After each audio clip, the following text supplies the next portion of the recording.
Jumpa lagi di 4 in the morning. Masih di jam 4 pagi dengan topik yang ya random-random aja lah. Masih tentang KPR lah ya. Ya kalau ditanya pengen gak Pak pindah rumah ke yang lebih baik? Jawabannya pasti lah ya. Ada impian untuk cari rumah yang lebih luas gitu. Paling minimal kalau ada keluarga datang nginap itu gak harus ada yang tidur di ruang tamu. Ruang tamunya multifungsi pula ya kan. Kalau siang jadi tempat makan juga, kalau malam jadi garasi Honda Beat. Sempat ngerasa momen-momen itu juga. Pengen lokasi yang lebih baik, lingkungan yang lebih baik, yang kalau kita pesen Grab car itu, abang-abang Grabnya tuh nggak nge-reject terus gitu. Mana nih? Banyak hajatan.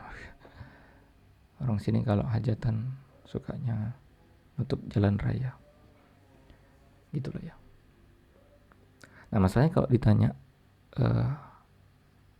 beli rumah lagi pakai KPR, sepertinya berat untuk jawab iya dengan alasan yang kita udah obrolin di video sebelumnya.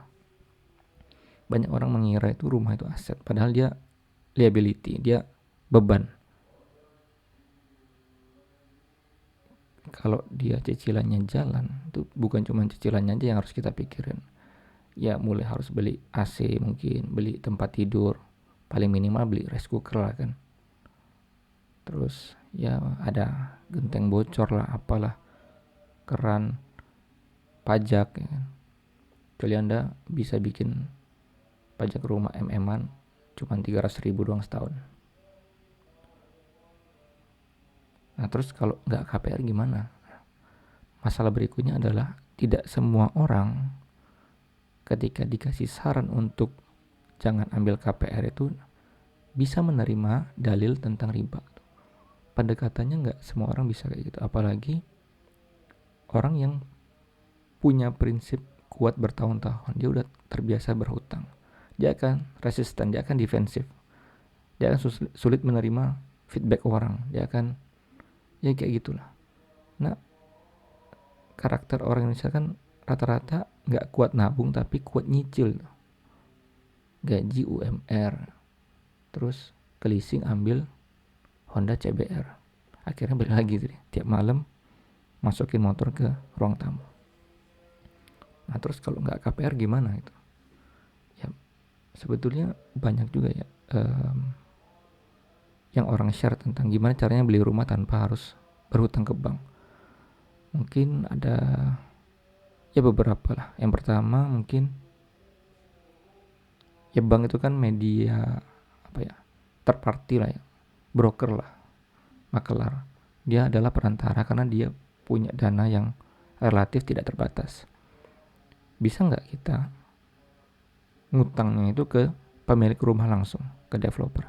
Sebetulnya bisa-bisa aja. Dan ini sudah diimplementasi oleh para developer yang punya konsep syariah. Cuman ya balik lagi ya, nggak semua orang approach-nya kena itu, dipakein dalil. Bisa aja orang dikasih pemahaman bahwa Anda itu kalau KPR Anda akan cenderung bayar jauh lebih tinggi dibandingkan dengan metode yang lain. Terus yang kedua mungkin ya baik lagi ke rumah itu bukan aset ya, kecuali Anda belinya ruko. Dia bisa generate income dari lantai 1, lantai 2 yang jadiin tempat tinggal. Nah, yang mahal itu sebetulnya tanah. Jadi ada orang metode selanjutnya ya, beli rumah itu dia ya nyicil tanah dulu, ada kaplingan kosong, terus dia mulai nyicil di situ. Tanahnya jadi, belilah mulai semen. Ada duit sedikit bikin pondasi, ada duit dikit bikin tiang pancang segala macam sampai rumahnya jadi. Dan terus selama rumah itu dibangun dia akan kontrak sewa. Karena Indonesia tuh agak aneh sih, apa ya, ada istilah kapitalisasi rate ya, dimana itu tuh perbandingan antara net operating income dengan harga propertinya. Nah, untuk rata-rata di Indonesia itu 3-5%. Jadi kasarnya gini, ada rumah misalkan harganya 500 juta di wilayah itu. Terus sewa per tahunnya itu 10 juta gitu. Berarti kan sebenarnya lebih untung ambil sewa dibandingkan Anda harus beli rumah itu terus Anda nggak punya cash itu. Jadi jarang orang punya cash 500 juta, semuanya dia pakai untuk beli rumah, terus dia nggak punya apa-apa. Yang bisa dia lebih baik lakukan adalah tadi ya, dia sewa dengan cap rate yang tadi 5% ya. Di bawah 5% berarti Anda lebih untung sewa. Dia sewa 10 juta per tahun atau 15 juta per tahun lah. Jarang kayaknya 10 juta. Terus dia pakai sisa uang cashnya dia tadi itu untuk diputarin di bisnis yang lain. Yang pada akhirnya itu dia akan punya aset yang lebih tinggi dibandingkan orang yang ambil KPR di awal, 200 jutanya dipakai untuk 500 juta ya tadi, 20% berarti 100 jutanya dipakai untuk DP KPR. Lalu dia nyicil selama 10-15 tahun. Setelah 10-15 tahun dia akan punya rumah doang gitu. Sedangkan orang yang tadi dia 500 juta dia punya